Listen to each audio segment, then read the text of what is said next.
ونستغفره ونؤمن به ونتوكل عليه ونعوذ بالله من شرور أنفسنا ومن سيئات أعمالنا من يهده الله فلا مضل له ومن يضلله فلا هادي له ونشهد أن لا إله إلا الله وحده لا شريك له وحده بوحدة موحدا بوحدة موحدا بوحده وحيدا وأحدا بلا مدد وجدد ونسب ووصب في الكمال لا شريك له ولا وزير له ولا نظير له ولا مثل له ولا مثال له لا شريك له ولا معين له ولا مشير له ولا مزارع له ولا هادي له ونشهد أن لا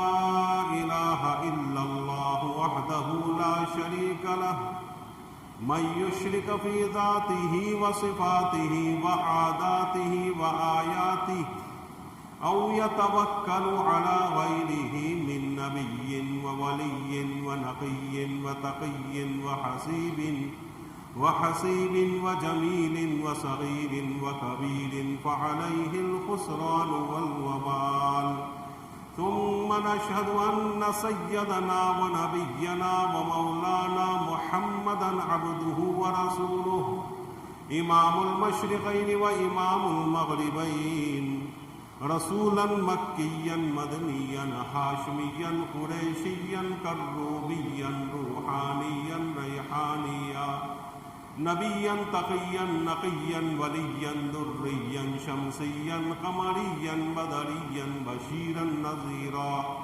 وصلى الله تعالى عليه وعلى آله وسلم تسليما كثيرا كثيرا أما بعد فأعوذ بالله من الشيطان الرجيم بسم الله الرحمن الرحيم يا أيها الذين آمنوا اتقوا الله وذروا ما بقي من الربا إن كنتم مؤمنين اللہ تبارک و تعالیٰ ارشاد فرماتا ہے اے ایمان والو متقی ہو جاؤ پرہیزگار ہو جاؤ اور جو کچھ سود میں سے باقی ہے اس کو چھوڑ دو اگر تم ایمان والے ہو فَإِن لَّمْ تَفْعَلُوا فَأْذَنُوا بِحَرْبٍ مِّنَ اللَّهِ وَرَسُولِهِ اور اگر تم نے ایسا نہ کیا یعنی سود کھاتے رہے سود کا لین دین کرتے رہے آگے ارشاد فرمایا تو پھر اللہ اس کے رسول کی طرف سے اعلان جنگ ہے صدق اللہ مولانا العظیم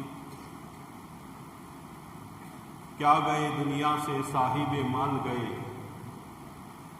کیا گئے دنیا سے صاحب مال گئے دولت نہ گئی ساتھ نہ اطفال گئے پہنچا کے قبر میں سب لوٹ آئے لوگ پہنچا کے قبر میں لوٹ آئے سب لوگ ساتھ اگر گئے تو بس اعمال گئے محترم بھائیو دوستو بزرگوں اللہ تعالیٰ کا ایک ضابطہ ہے اللہ تعالیٰ کا ایک قانون ہے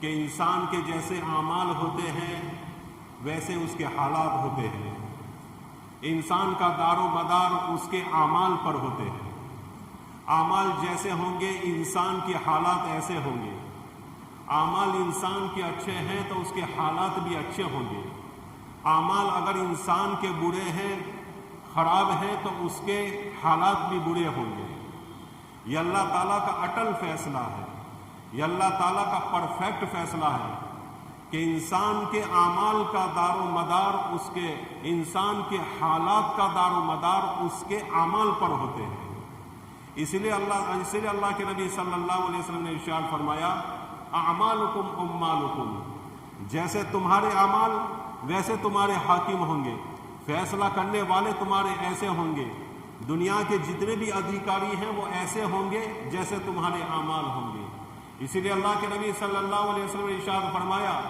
کہ اللہ تعالیٰ نے آسمان کے 2 دروازے رکھے ہیں ایک دروازے سے اعمال جاتے ہیں، دوسرے دروازے سے اللہ کا فیصلہ اترتا ہے۔ اگر عمل اچھا جاتا ہے تو دوسرے راستے سے حالات اچھے اترتے ہیں، فیصلے اچھے اترتے ہیں۔ اگر ایک دروازے سے اعمال برے جاتے ہیں تو پھر دوسرے دروازے سے اللہ تعالیٰ کے فیصلے بھی ایسے ہی آتے ہیں، سخت آتے ہیں، عذاب والے آتے ہیں، سزا والے آتے ہیں، برے فیصلے اللہ تعالیٰ کے آتے ہیں۔ اس لیے آدمی کو چاہیے کہ پہلے اپنے اعمال کو درست کرے، انشاءاللہ حالات خود بخود صحیح ہو جائیں گے۔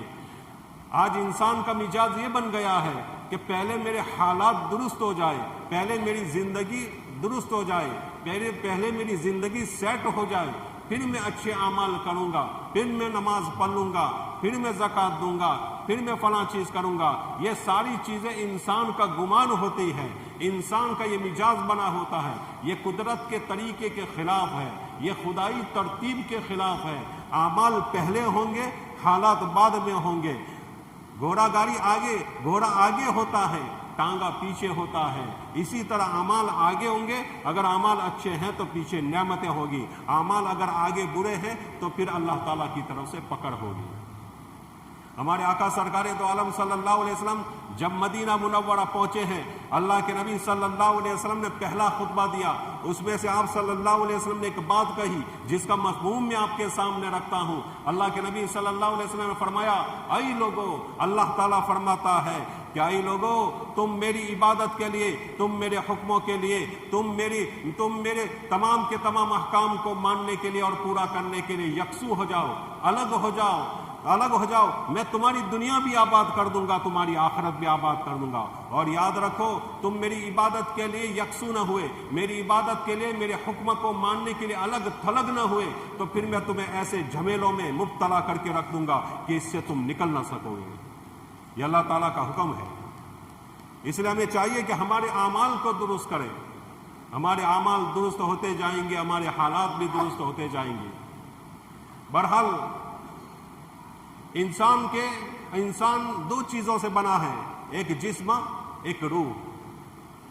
جسم انسان کا مٹی سے بنا ہے تو اللہ تعالیٰ زمین سے بہت ساری چیزیں نکالتا ہے، اللہ تعالیٰ گیہوں نکالتا ہے، چاول نکالتا ہے، اس کی گھر کی تمام چیزیں بننے کی جو مٹیریل ہے وہ نکالتا ہے، سونا نکالتا ہے، چاندی نکالتا ہے۔ انسان کو جتنی بھی ضرورت ہے اس کے جسم کو پالنے کے لیے اللہ زمین سے نکالتا ہے، آج تک نکال رہا ہے۔ اور دوسرا روح سے بنا انسان، اور روح اللہ تعالیٰ کے امر سے ہے، اوپر سے آئی ہوئی ہے، تو اللہ تعالیٰ اوپر سے تجلی ڈالتا ہے، اوپر سے اپنے نور کو برساتا ہے، اپنی برکات کو برساتا ہے، تو اس کے روح کی پرورش ہوتی ہے۔ جسم کی پرورش کا اللہ نے بندوبست کر دیا اور انسان کی روح کی پرورش کا بندوبست کر دیا۔ انسان محنت سے اپنی چیزیں کماتا ہے، اپنے جسم کو پالتا ہے۔ انسان اللہ کے حکم کو پورا کرنے سے، اللہ کی عبادت کرنے سے انسان اپنی روح کو پالتا ہے۔ اس لیے انسان کو محنت کے ساتھ ساتھ اللہ کے حکم کی بھی تاکیداری رکھنی چاہیے، اللہ کے حکم کی پاسداری رکھنی چاہیے، اللہ کے حکم کو پورا کرنا چاہیے۔ بہرحال اللہ تعالیٰ نے یہ دیکھو دنیا بنائی، کتنی بڑی دنیا بنائی، اور صرف یہ گولا نہیں، یہ 72,000 کلومیٹر کا گولا صرف دنیا نہیں ہے، اس کے علاوہ ہزاروں کھربوں اللہ تعالیٰ نے، بعض لوگوں نے لکھا ہے کہ ایسی 18,000 اللہ تعالیٰ نے دنیا بنائی ہے۔ بعض کتابوں میں لکھا ہے جیسے معارف القرآن وغیرہ۔ بہرحال اور اللہ تعالیٰ نے مخلوق تو بہت ساری بنائی ہے، ابھی تک تو ریسرچ جو ہوئی ہے 14 لاکھ قسم کے جانور ہیں، 14 لاکھ قسم کے جانور ہیں ابھی تک جو ریسرچ ہوئی ہے۔ اس سے تو کتنی زیادہ ہوگی، ابھی تو کتنی ریسرچ ہوگی، اور کتنے جیو جنتو اور کتنے چھوٹے بڑے جانوروں کو یہ لوگ تلاش کریں گے اور اس کو فہرست میں لکھیں گے، ابھی تو وہ بہت باقی ہے۔ بہرحال تو اللہ تعالیٰ کسی کو بھوکا نہیں رکھتا، اللہ خود کہتا ہے وَمَا مِن دَابَّةٍ فِي الْأَرْضِ إِلَّا عَلَى اللَّهِ، کہ زمین پر جتنے بھی رہنے والے جنتو ہیں، جیو ہیں، جانور ہیں، سانس لینے والے ہیں، اللہ تعالیٰ فرماتا ہے سب کے کھانے پینے کی اور روزی کی ذمہ داری میں نے نہ رکھی ہے۔ اللہ تعالیٰ خود فرماتا ہے۔ ایک صحابی رضی اللہ تعالیٰ حضرت موسیٰ اشعری رضی اللہ تعالیٰ عنہ کے